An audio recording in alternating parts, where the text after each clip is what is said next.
channels. My name is Thomas Fletcher and I'm the host of both the Military Social Work Network and the LCSW Network. If you're new to both of my channels, please do me a favor by smashing that like button, by subscribing to the channels, and by sharing this video with your social work colleagues and friends.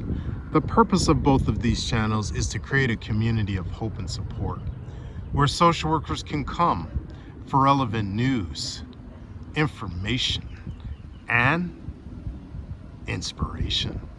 Well, welcome back to another episode of Ask a Military Social Worker. So in today's episode, we're going to answer the question, what is an overlooked or underrated benefit of serving as a military social worker in either civilian or in uniformed capacities?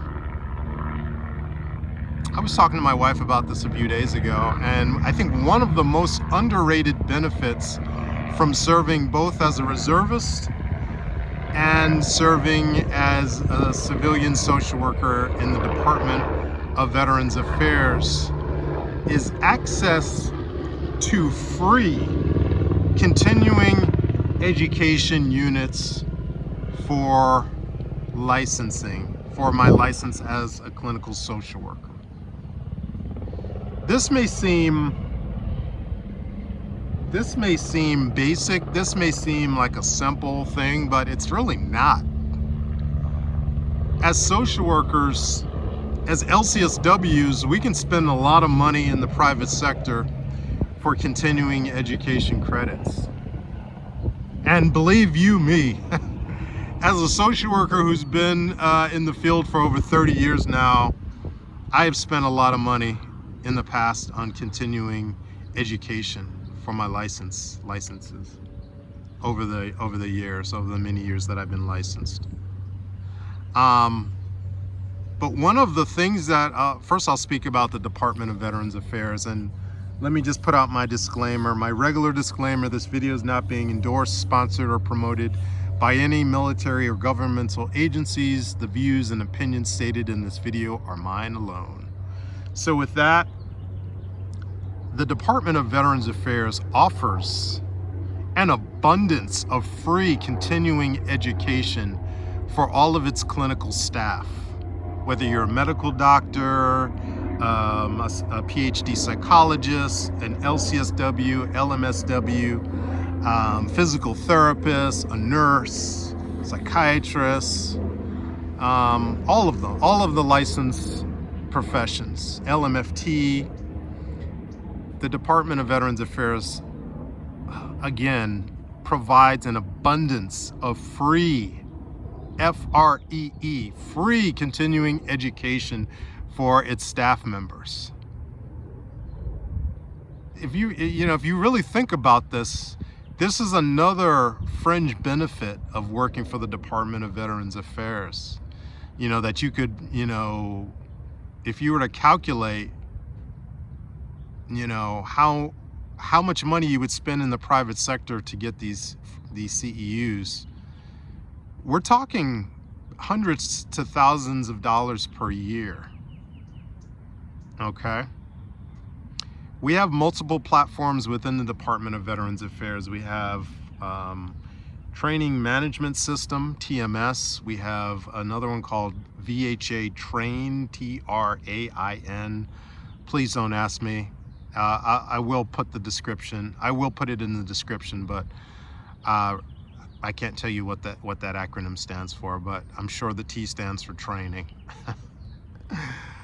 But and then there's other. We have a National Center for PTSD, which provides webinars. We have all the different MIRECs. MIRECs are mental illness research education clinical centers, and they provide monthly webinars, that have CEUs. And there's other departments. VHA homeless programs often offer webinars with CEUs. So we get CEUs provided by national bodies within the VA, regional bodies, otherwise known as VISNs, and then locally, even locally, every VA medical center is going to offer, things such as grand rounds, which offer CEUs and other presentations. In my current position as a local recovery coordinator, over the past few years, we have been organizing what we call mental health summits. And in these mental health summits, we invite guest speakers, and we're able to offer continuing education credits to the staff who attend. And really, that's really what attracts staff to attend different events, is these free continuing education units. So that's the Department of Veterans Affairs. I've also, over the 14 plus years that I've served as a military social worker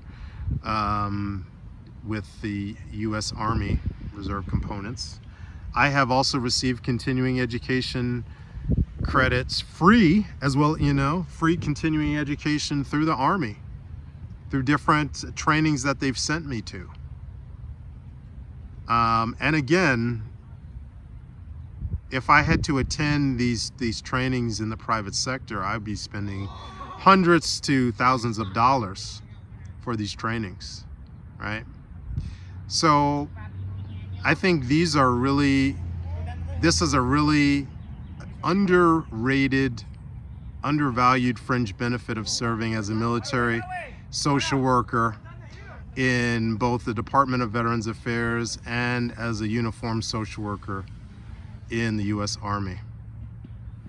All right, so I'm gonna stop right there, guys. This is a short one, but I want to thank you all for watching this video. To all the social workers and other licensed mental health professionals, thank you for the work that you do every day for your clients, for your agency, and for the profession.